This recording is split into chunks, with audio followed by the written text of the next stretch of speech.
লাইলা আর মামুন কোম্পানির নাম ছিল হচ্ছে রাজার সীতা, কিন্তু এখানে চাকা বাংলার লোক নাম দিয়েছে লাইলা আর মামুন। আমরা আগে চাইছিলাম 15 লাখ টাকা, এখন হচ্ছে 12 লাখ টাকা ভাঙে দিয়েছে দুইটা। চূড়া হিসাবে বিক্রি করে দেবো আর সিঙ্গেল কাটি হলো কাটিও বিক্রি করে দেবো। দর্শক, কুরবানির হাট, এই গাবতলীর হাট কিন্তু অনেক জমজমাট হয়ে উঠতে শুরু করেছে এবং এখানে আমরা দুইটি গরুকে দেখতে পাচ্ছি খুব সুসজ্জিতভাবে রাখা হয়েছে এবং যিনি বিক্রেতা আছেন তার কাছ থেকে জানতে চাইবো। আমরা শুনছিলাম দর্শকরা বলছিল এই গরুর বিশেষ নাম রয়েছে, আসলে কি নাম দেওয়া হয়েছে? এটা কোম্পানির নাম ছিল হচ্ছে রাজার সীতা, কিন্তু এখানে চাকা বাংলার লোক নাম দিয়েছে লাইলা আর মামুন। এই লাইলা মামুন নামকরণ কেন দেওয়া হলো? এটা এই হাটের লোকের ভালো লাগা দেখে এটা নাম দিয়েছে তারা।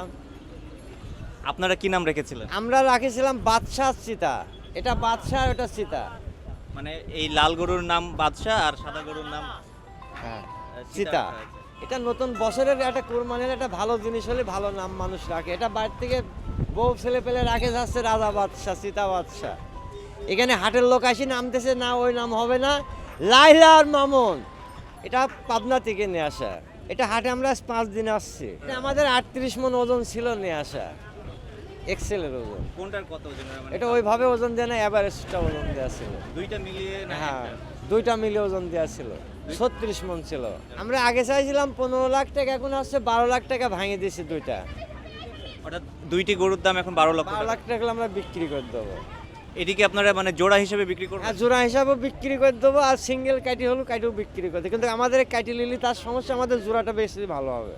দাম দর হয়েছে 9 লাখ পর্যন্ত দাম বলেছে সবাই। ওটা পোষাচ্ছে না, আমরা যে ঘাস পানি খাওয়াচ্ছি ওটাতে কোনো মিল খাচ্ছে না। এটা গরু যে গরুর মনে করেন যে 18-19 মণ ওজন, সেই গরু মনে করেন যে বেচা কিনা একটা গরু 3 বছর 4 বছর 5 বছর পালতে লাগে। আমি কিনলে আসি 2 বছর পালা, আমি 11.5 লাখ টাকা হলে ছাড়িয়ে দেবো। এই যে এখানে আসার পরে এই যে বিশেষ নাম দেওয়া হয়েছে, তারপরেও কি আশানুরূপভাবে ক্রেতা এখনো হচ্ছে না কেন? আসছে, বহু লোক ফোন দিচ্ছে, দাম বলছে, যে কেউ বলছে যে আমার বাসায় জায়গা নেই, আমি 2 দিন পরে নেবো, 2 দিন ছাড়া তারা আমার বাসায় নিয়ে যায় রাখার, আমার বাসা 2তলা 3তলা, আমি গরু কোথায় রাখবো? কোরবানি ঠিকই দেবো, কিন্তু আমি ঈদের আগের দিন কিনে নেবো। এমন লোক অনেকই লোক আসছে বলছে। কালকে এক ব্রিগেডের অফিসার আসছিল, উনি দাম বললো 9 লাখ পর্যন্ত বললো, কিন্তু আমরা একটা দাম ভাঙিয়ে দিলাম যে 11 লাখ টাকা হলে আপনাকে লাস্ট ছাড়িয়ে দেবো। 12 লাখ বললাম যে 11.5 লাখ, লাস্টে লাখ বলে দিলাম যে 11 লাখ হলে লেস, আপনাকে লেস 11 লাখে দিয়ে দেবো। এখন দেখি ক্রেতারের চাহিদা আর আমাদের চাহিদার সাথে মিল খায় নাকি। যারা প্রতিটা মানুষ নিতে আসছে তারাও দেখবে, ঠিক আছে, প্রতিটা বাজার দেখবে। শুধু তো আমি একা নিয়ে আসিনি মালটা। একটা জিনিসের মানটা হয় সেটা হচ্ছে প্রতিযোগিতায়, দামে, সেটা গঠন, ওজনে। একটা জিনিসের মাংসের সাথে দাম হয়, খালি কি একটা মানুষের কার্টুন দেখলে দাম হয় নাকি? তার ওজনটা দেখতে হবে, তার সাইজটা দেখতে হবে। আর এ করতে 1 বছরে কেউ বানাতে পারবে না, নিম্নত 4 বছর 5 বছর লাগবে এটা বানাতে।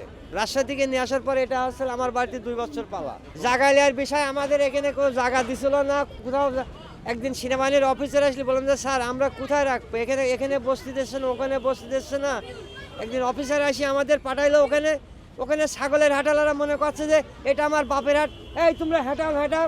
লাস্টে এসে আবার এখানে রাখলাম। অফিসাররা আসলে বললাম যে স্যার আমরা এইগুলা নিয়ে কোথায় যাব, আমাদের এই গরুগুলা। লাস্টে এক অফিসার বলে ঠিক আছে এখানে রাখো, কোনো মানুষের টাকা পয়সা দিবা না, আমাদের দিকে ফলো রাখবো, কোনো সমস্যা হলে আমাদের জানাবো।